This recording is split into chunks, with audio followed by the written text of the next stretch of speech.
The bell above the door of Flora's Folly chimed with a sound as soft and delicate as the petals it sought to protect. Elara Bloom heard it, but her hands, cradling the roots of a fledgling orchid, did not falter. At 60 she had learned that some things required an uninterrupted touch. The shop was her sanctuary, a cathedral of color and scent where velvet roses whispered to sprightly daisies, and the air hung thick with the perfume of earth and possibility. She was a woman built of gentle curves and quiet strength, her silver hair a cloud around a face lined not with bitterness, but with the gentle etchings of 1,000 smiles and a few well-remembered sorrows. Her eyes, the color of moss after rain, saw the world in gradients of green and the hidden potential in every dormant bulb. The chiming turned into an insistent jangle. Elara looked up, her serene composure cracking by a fraction. A man stood in the doorway, silhouetted against the weak morning sun, his presence an intrusion of sheer, unadulterated grit. He was tall and lean, built of weathered sinew and stubbornness, clad in worn corduroy trousers and a jacket that had seen more seasons than the ancient oak in the town square. In his hands he held a terracotta pot containing a geranium that was quite frankly, and Elara was an expert on its last legs. "Miss Bloom," he grunted. His voice was like gravel being dragged over stone. "Mr. Thorne," Elara replied, her tone carefully neutral. She placed the orchid down and wiped her hands on her moss-green apron. "To what do I owe this unexpected visit?" Arthur Thorne was Willowbrook's gardener, a title as modest as the man was not. He was a legend in the county, a man who could coax a blighted rose bush back to glorious life but seemed incapable of producing a civil word for his fellow human beings. He and Elara had shared the same small town for 30 years, orbiting each other like two dissonant planets, their gravitational pull one of mutual exasperation. He thrust the pot forward. It's dying. Your soil. It's too rich. Rotted the roots." Elara's eyebrows arched. "My soil, Arthur, is a carefully balanced mixture of loam, peat, and perlite. It's designed to promote health. Perhaps the issue is your watering schedule. Or lack thereof. This plant is parched." His eyes, a flinty gray beneath bushy brows that seemed permanently knotted, narrowed. "I know when a plant needs water. This is a case of over-coddling. You and your fancy store-bought mixes. Real plants grow in dirt. Real dirt." "Real dirt," she said, her voice sweet as honeysuckle, "is for vegetables. This is a rose-end geranium. It has aspirations. Something you might not be familiar with." A low rumble emanated from his chest. They stood there, a tableau of opposing philosophies separated by a counter and a dying plant. The air between them crackled, not with animosity, but with the fierce energy of two masters who knew their craft and brooked no dissent.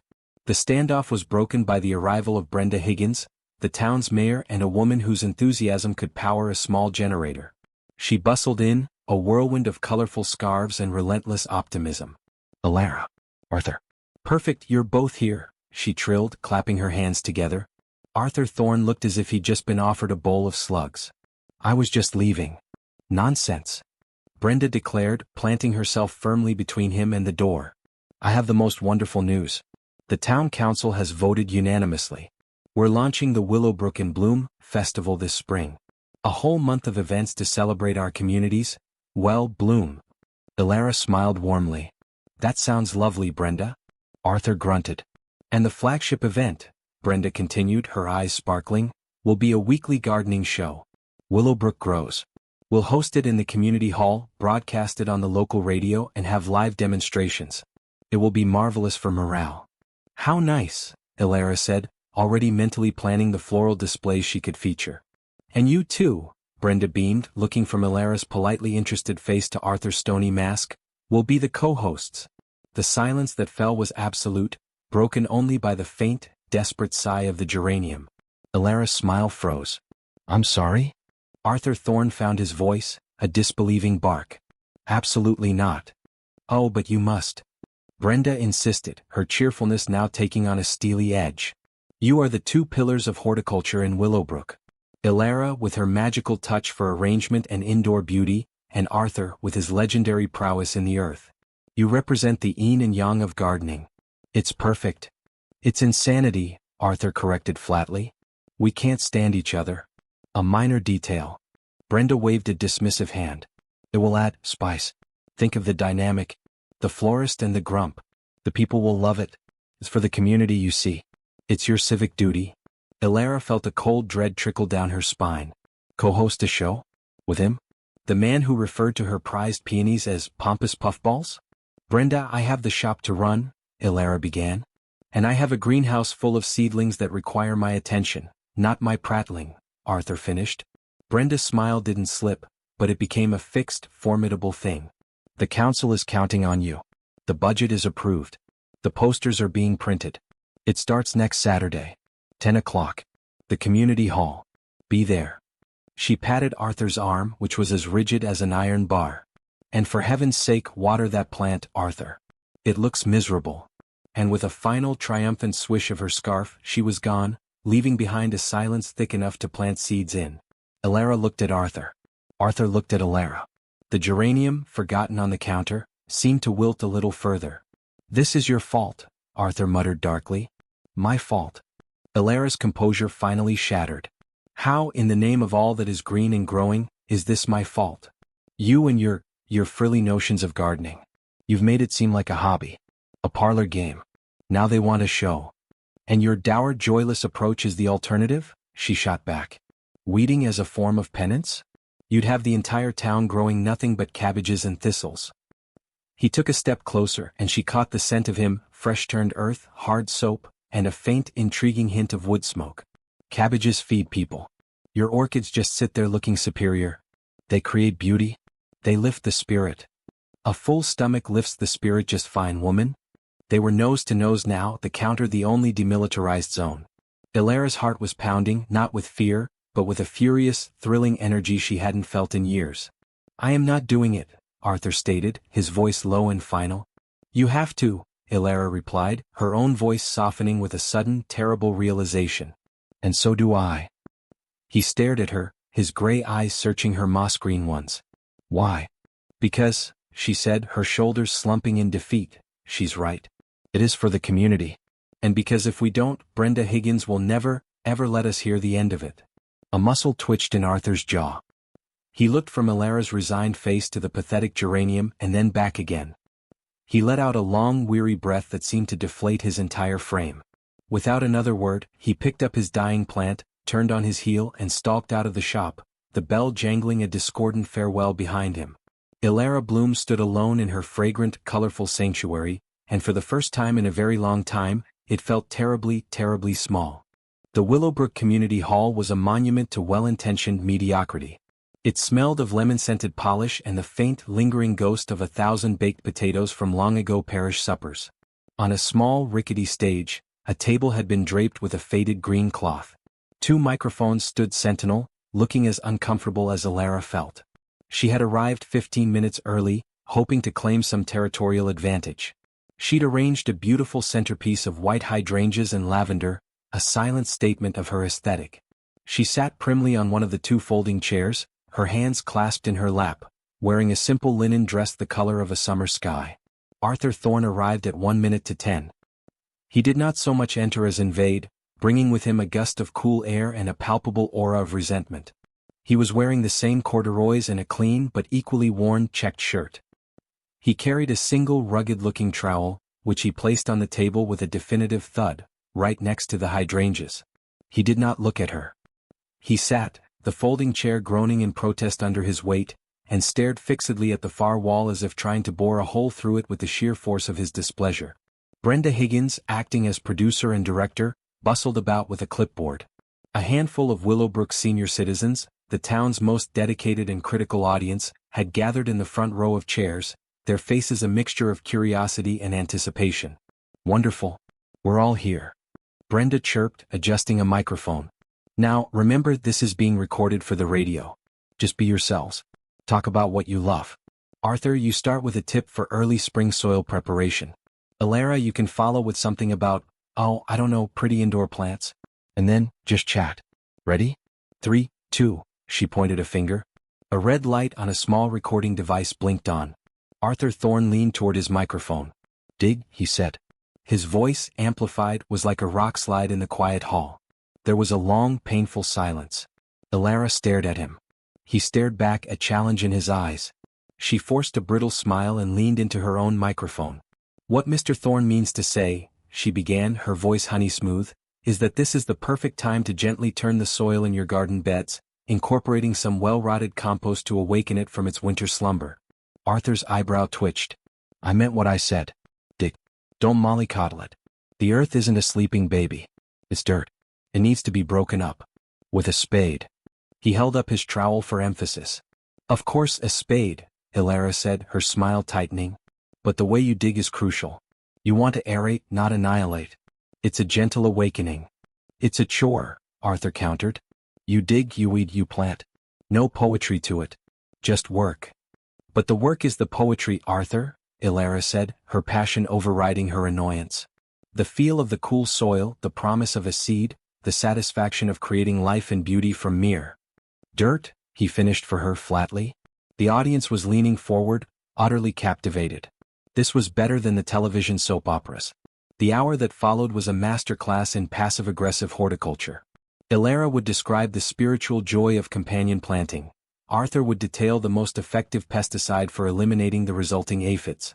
Elara would suggest a delicate fairy tale arrangement of lily of the valley. Arthur would mutter about its toxicity and invasive root system. By the time Brenda called an end, beaming as if they just performed a flawless duet, Elara felt a headache brewing behind her eyes. Arthur simply stood, picked up his trowel, and walked out without a backward glance.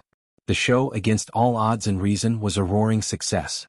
Brenda reported that the local radio station had been flooded with calls. The people of Willowbrook were enthralled. They loved the bickering. And so, it became a weekly ritual. Every Saturday, Elara and Arthur would take their places on the stage, a bouquet and a trowel their respective weapons. The war of words continued, but a subtle shift began to occur. Their arguments became more nuanced, their knowledge of each other's triggers more precise. It was a strange, combative dance, but it was a dance nonetheless. One rainy Saturday the topic was roses. Elara had brought a breathtaking Juliet rose, its apricot-hued petals perfect and fragrant.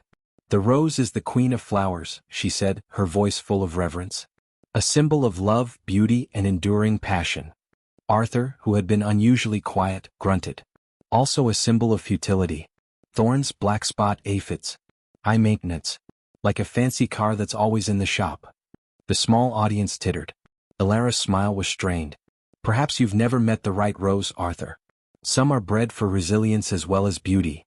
I've met plenty, he said, his eyes flickering to the rose in her hand. My wife Clara, she loved the old-fashioned ones. The ramblers. Smelled like heaven but fell apart in a strong wind. He said it quietly, almost to himself, but the microphone caught it. The hall went silent. Elara stared at him. He never spoke of his past. The town knew he was a widower, that he'd moved to Willowbrook decades ago, a broken man who had found solace in the silent, demanding company of the earth. But he never, ever mentioned her.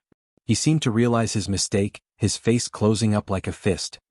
He stood abruptly, the legs of his chair screeching against the floor. We're done, he muttered and stalked off the stage, leaving Elara and the entire audience in stunned silence. Elara finished the show on autopilot, her mind reeling. Claire. The name hung in the air, a ghost in the room. She looked at the empty chair, at the single lonely trowel left on the table, and for the first time, her irritation with Arthur Thorne was replaced by a sharp, unexpected pang of something else. Something that felt dangerously like understanding. The following Tuesday, a problem presented itself at Flora's Folly. A prized clematis, a Nellie Moser, that Elara had been nurturing for a client's important anniversary, was failing. Its leaves were wilting, its vibrant stripes fading to a sickly pallor. She tried everything she knew, adjusting the water, checking for drafts, talking to it in her most encouraging tones. Nothing worked. Desperation was a bitter taste in her mouth. There was only one person in Willowbrook who might have the answer, and the thought of asking him was akin to swallowing broken glass. Pride, however, was a poor gardener. Her client's disappointment, the potential loss of the plant, it was unthinkable. Taking a deep, fortifying breath, she closed the shop early and drove to the outskirts of town, to the lane that led to Thorne's cottage. She had never been there. The cottage was as legendary as its owner, a stone-built relic surrounded by what was rumored to be the most magnificent and most private garden in the county. As she walked up the path, her breath caught. It was not a garden, it was a kingdom. It was wilder, less structured than she had imagined, but teeming with a robust, untamed life. There were no frilly flower beds here, but great drifts of hardy perennials, shrubs with architectural leaves and ancient, gnarled fruit trees. It was messy, vibrant, and utterly breathtakingly alive. It was, she realized with a jolt, pure Arthur. There was no pretense here, only a deep, profound conversation between a man and the earth.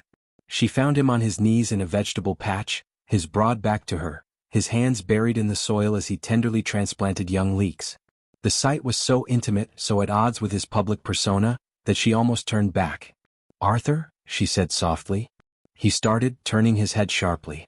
For a fleeting second, before his customary scowl settled into place, she saw a look of raw, unfiltered surprise.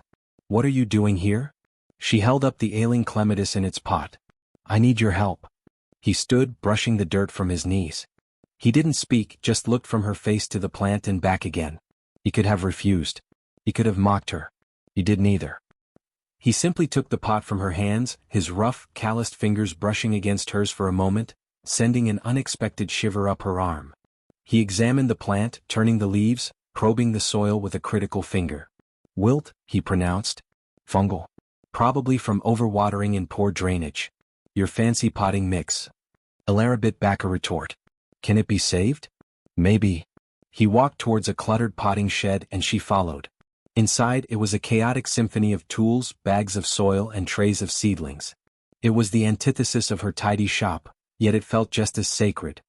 He rummaged on a shelf and produced a small, unmarked bottle of dark liquid. "My own brew," he said, measuring a few drops into a watering can. "It won't cure it, but it might give it a fighting chance. You need to repot it. Grit. Lots of grit. It needs to breathe." He handed her the bottle. "Take it. Use a few drops every other watering." She took it, her fingers closing around the cool glass. "Thank you," she said, and the words felt inadequate. He grunted, looking away. "Don't mention it. To anyone." She nodded, understanding it was a transaction of honor, not to be spoken of. She turned to leave, but her eyes fell on a secluded corner of the garden, near a low stone wall. There a single magnificent rambler rose grew, a cascade of small, simple white blossoms, their scent clean and sweet on the air. Clara's rose. She looked back at Arthur. He was watching her, his expression unreadable.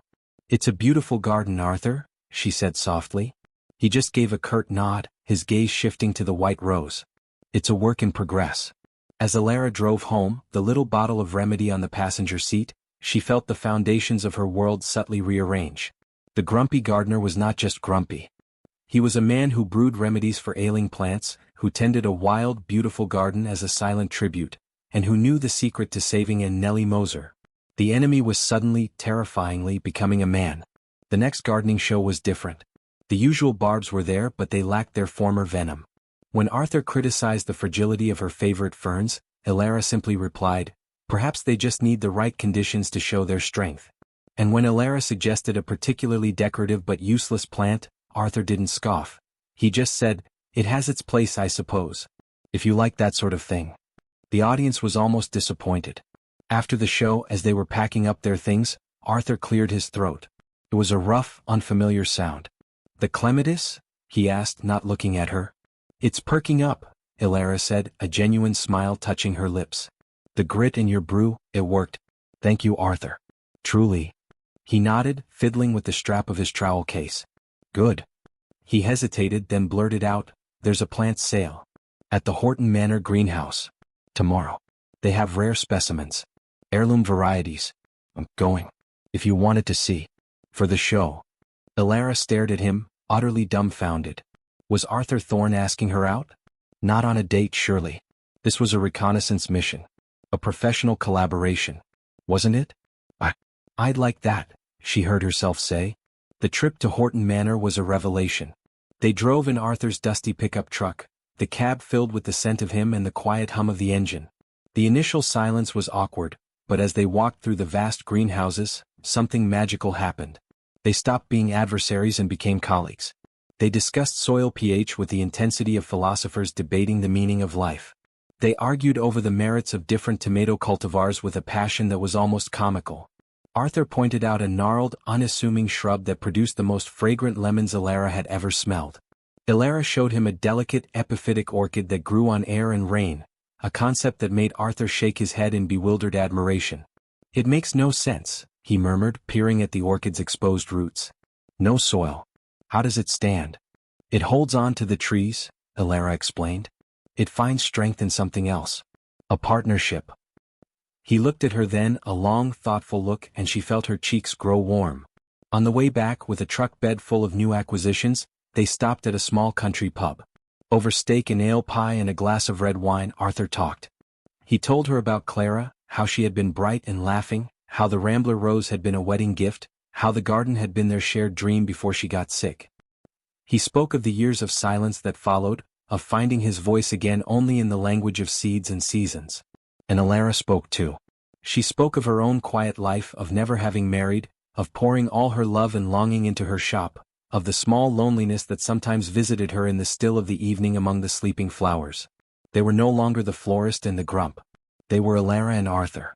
Two 60-year-old souls, weathered and a little worn, discovering a common ground far more fertile than either had ever imagined. The final episode of Willowbrook Grows was the climax of the festival. The community hall was packed. Brenda Higgins was practically vibrating with excitement. Elara and Arthur took their seats. There were no barbs, no bickering. They looked at each other, and a small, private smile passed between them, a secret understood only by them. "Welcome," Elara began, her voice warm and steady. "To the final show," Arthur finished, and his voice, for once, was not a grumble but a calm, deep resonance. What followed was not a gardening show. It was a duet. They spoke of the cycle of growth and decay, of patience and resilience. Arthur explained the brutal necessity of pruning, while Elara described the joy of the first new shoot that followed. They talked about the importance of both the practical and the beautiful, the cabbage and the orchid, and how a truly rich life needed both. For their final demonstration they worked together. Arthur brought out a simple, sturdy terracotta pot. Elara placed a layer of his recommended gritty soil mix at the bottom. Together they planted a single, promising seedling. "This is a sensation lilac," Arthur said. "Tough. Arty. Smells good. And it represents patience," Elara added, her hand brushing his as she added a handful of her own richer compost to the top. "It might not flower this year or even the next, but you have to believe in it. You have to care for it. And when it does bloom, the reward is all the sweeter for the wait." They finished potting the lilac, their movements synchronized. The audience erupted into applause, not the titillated kind from before, but a deep, heartfelt appreciation. As the clapping subsided, Arthur turned to Elara. The microphone picked up his words, clear and sure. "Elara," he said, his flinty eyes soft. "A garden is a partnership. Between the sun and the soil, the rain and the root." He paused, taking her hand in his, there in front of everyone. "I was a barren patch for a long time. You've been the sun. Will you have dinner with me? A proper one." Tears welled in Elara's eyes, glittering like morning dew. The entire hall held its breath. "Yes, Arthur," she said, her voice trembling with joy. "I think I will." The applause this time was thunderous. Brenda was weeping openly into her scarf. The Willowbrook in Bloom Festival was declared a historic success. The grand prize for the best garden display was awarded, to no one's surprise, to Thorne's cottage. Arthur, however, insisted the plaque be hung on the gate of Flora's Folly. "It was a joint effort," he'd grumbled, but the look in his eyes when he looked at Elara was anything but grumpy. Months later, on a crisp autumn evening, the two of them sat on a weathered teak bench in Arthur's garden, watching the sunset paint the sky in shades of rose and gold. The sensation lilac they had planted together was settled in a place of honor near Clara's Rambler Rose. It wouldn't bloom for a while yet, but it was strong, its roots reaching deep into the good earth. Elara's head was resting on Arthur's shoulder, his arm around her, his hand, still rough and capable, holding hers. The shop and the garden were no longer separate kingdoms, but one contiguous, beloved territory. "You know," Elara said, her voice contented, "that first day you walked into my shop with that dying geranium, I thought you were the most impossible man I had ever met." Arthur chuckled, a low, warm sound that rumbled through his chest and into hers. "That geranium," he said. "It's on the kitchen windowsill. Blooming like mad." She lifted her head to look at him. "Really? Turns out it just needed the right person," he said, his gray eyes full of a quiet, enduring light. "And a lot less of my interference." He leaned down and kissed her, a slow, tender kiss that tasted of forgiveness, of understanding, and of a love that had taken 60 years to finally, fully bloom.